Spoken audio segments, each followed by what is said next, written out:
Este lunes, la mayoría de los líderes de los países del G20, el grupo de las 20 principales economías ricas y en desarrollo, llegaron a Bali, Indonesia, para participar desde este martes en una cumbre que se verá condicionada por las diferencias entre los miembros respecto a la invasión rusa de Ucrania. Vamos a conversar sobre este tema con el director del Centro de Estudios Internacionales de la Universidad Católica, Jorge Saad. ¿Cómo está? Muy buenos días todavía, sí. Muy buenos días, Natacha, y gracias por la invitación.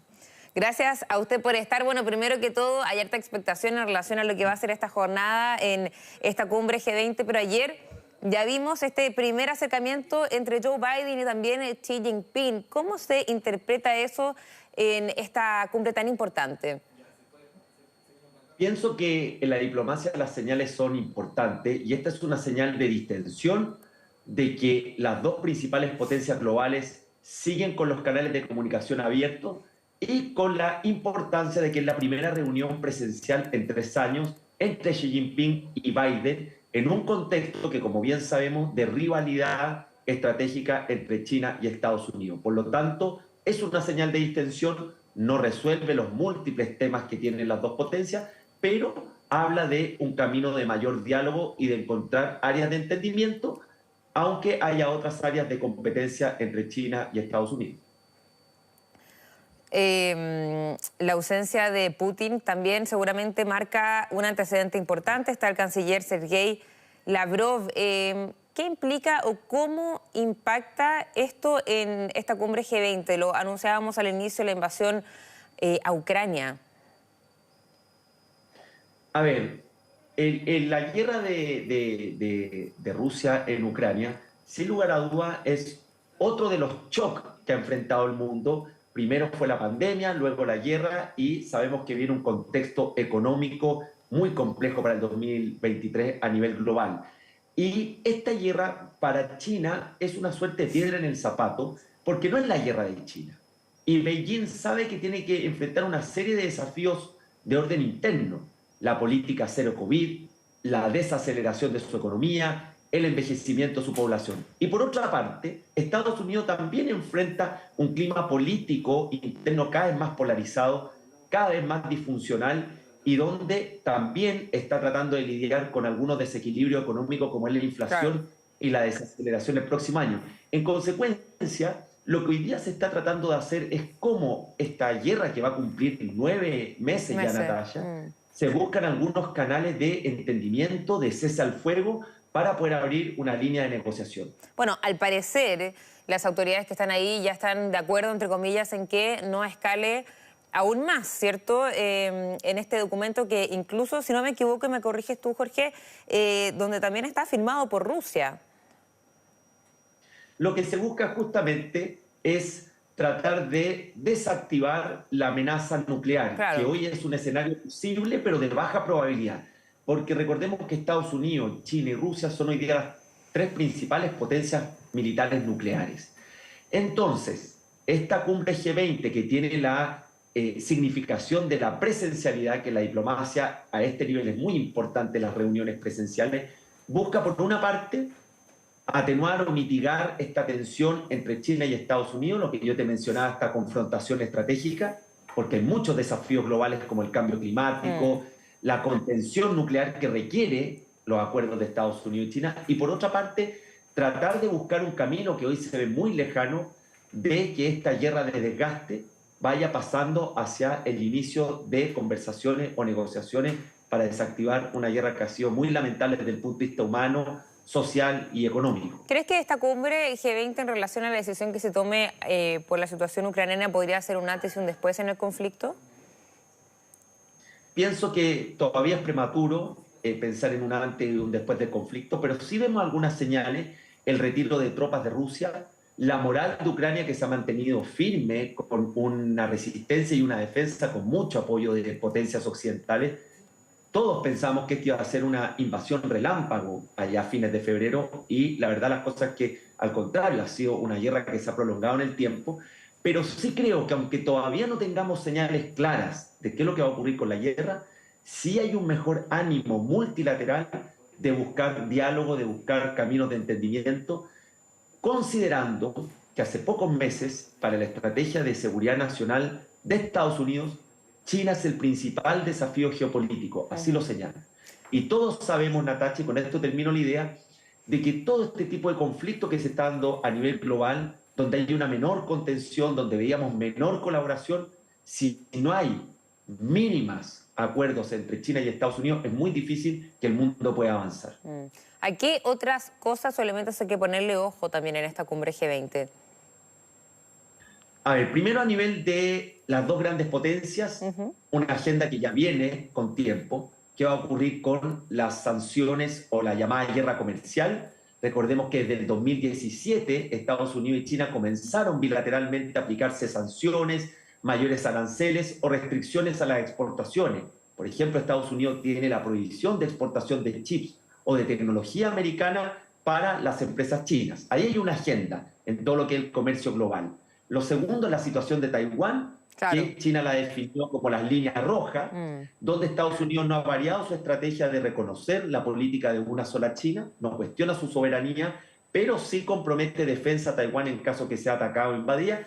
Y lo tercero, que son los desafíos globales que vienen, el tema del cambio climático, las nuevas formas de terrorismo, la integración económica que requiere estas dos potencias. Y por otro lado, a nivel ya multilateral, dejando de lado solamente a las relaciones de China y Estados Unidos, este escenario más complejo que enfrenta el mundo en 2023, donde yo llamaría este enfriamiento de la economía luego de la pandemia, luego del rebote que tuvimos en el 2021 y la presión inflacionaria que se ha generado este 2022. Entonces los países tienen que fijar mínimos comunes para dar alguna señal de cómo van a enfrentar un escenario económico que se prevé muy complejo para el próximo año. ¿Y cuáles podrían ser esos mínimos?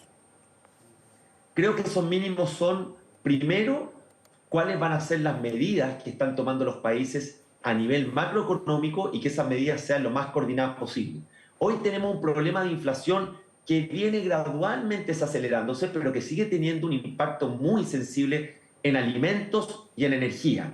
En energía acelerado también por lo que está ocurriendo en la guerra y que está teniendo un efecto directo en los países de Europa, que no van a cambiar de la noche a la mañana sus fuentes de suministro de energía, especialmente el gas y petróleo. Por otro lado, en el tema alimentos, los precios de alimentos y también la inseguridad alimentaria. La guerra y la pandemia generaron un problema de suministro de alimentos que son críticos, generaron un mayor nivel de lo que la FAO define como inseguridad alimentaria, y ese también es un tema de la agenda. Y por último, ¿qué es lo que van a hacer los países también desde el punto de vista económico para conciliarlo con un desarrollo más sostenible y cuidadoso del medio ambiente? Sí, bueno, esto también se da con otras reuniones bien importantes. O sea, por un lado está la COP27, también acaba de terminar la Asociación de Naciones del Sudeste Asiático, ahora también comienza la APEC, en donde ya ahora está rumbo el presidente Gabriel Boric. ¿Cómo podríamos mirarlo de una forma ya más global, no solamente concentrado en el G20, pero todos estos encuentros con importantes autoridades a nivel mundial para ver diferentes temas? Medio ambiente, por un lado, la economía, estos conflictos entre China, Estados Unidos, Ucrania, etcétera. ¿Cómo lo podríamos ver ya de una manera más global? Primero, Natacha, creo que tiene una importancia desde el punto de vista diplomático de volver a este diálogo presencial. En los años anteriores, muchas de estas actividades eran virtuales, claro, y sabemos que la presencialidad es importante, por ejemplo, para las reuniones que también se dan a nivel bilateral. Pensemos que APEC es cerca del 70% de la economía global. Están países como Estados Unidos, el propio China, países del sudeste asiático, en América Latina está México, Perú, el propio Chile. En segundo lugar, el Asia-Pacífico, donde se va a dar esta discusión del Foro APEC, es hoy día la zona económica más dinámica a nivel global y en la cual Chile ha ido profundizando su inserción. Yo miraba los datos para esta entrevista, Natacha, y más del 60% de nuestras exportaciones van a los países APEC.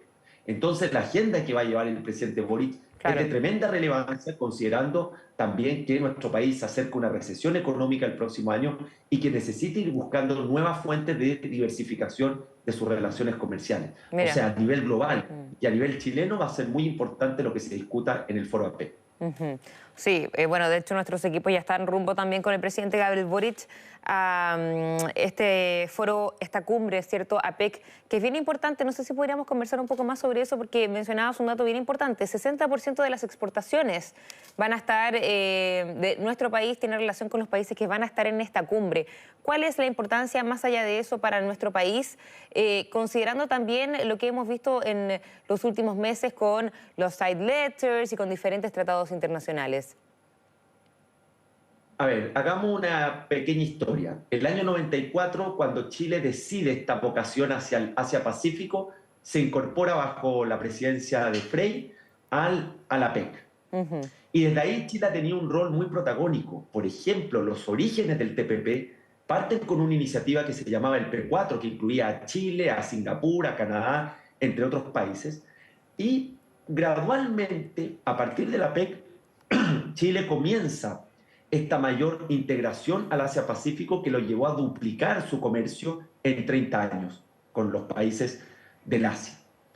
En segundo lugar, el Foro APEC se va a dar en este contexto que tú bien mencionas de esta ratificación del TPP, esta aprobación en el Congreso, Claro. que fue bastante tirante, y con esta estrategia de los side letters, que en mi opinión más bien fue una estrategia política para dilatar la ratificación de un acuerdo que en el pasado el propio presidente se oponía.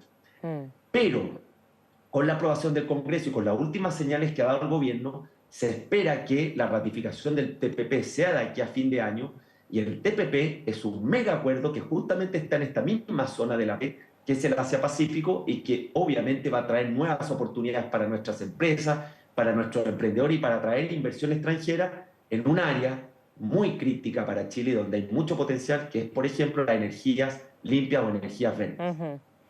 ¿Cuál podría ser o dónde se debería enfocar también el gobierno en relación a las relaciones internacionales? Porque tú mencionabas, por ejemplo, el tema de inversión, pero sabemos que también se ha hablado mucho de la incertidumbre que existe en nuestro país con todo lo que pasó con el proceso constituyente, que finalmente fue rechazado, ¿cierto? Los niveles de percepción ciudadana en relación a la violencia. ¿Cómo se sitúa Chile en comparación a los otros países? En general, la comunidad internacional sigue confiando en Chile por sus fundamentos: Ujú. Estado de Derecho, solidaridad institucional, separación de poderes, poder judicial independiente, que son características que han ido destacando a Chile en las últimas décadas. Hoy ven a ese Chile con un mayor nivel de incertidumbre, sin lugar a dudas, y hay expectación de cómo se va a cerrar el proceso constituyente, cómo se van a manejar las reformas emblemáticas del gobierno, la tributaria, la de pensiones, donde también hay intereses de empresas extranjeras, y qué es lo que va a ocurrir con la agenda internacional, especialmente con su política comercial. La ratificación del TPP, la aprobación del acuerdo de la Unión Europea, con la modernización del acuerdo de la Unión Europea con Chile, que recordemos, se cerraron las negociaciones el año pasado, y lo que es la agenda de profundización de Chile con toda la zona del Asia-Pacífico, donde yo miraría con atención a India, que el próximo año va a ser la economía con la población más grande del mundo, y donde Ujú. también surgen oportunidades para nuestro país hacia el futuro. Bueno, la entrevista inicial era para la cumbre G20, terminamos hablando de la PEC, pero se lo agradezco mucho porque también es muy contingente. Jorge Saad, entonces director del Centro de Estudios Internacionales de la Universidad Católica, muchísimas gracias por su tiempo, que esté muy bien. Muchas gracias por la invitación y que tengan buen día. Igualmente.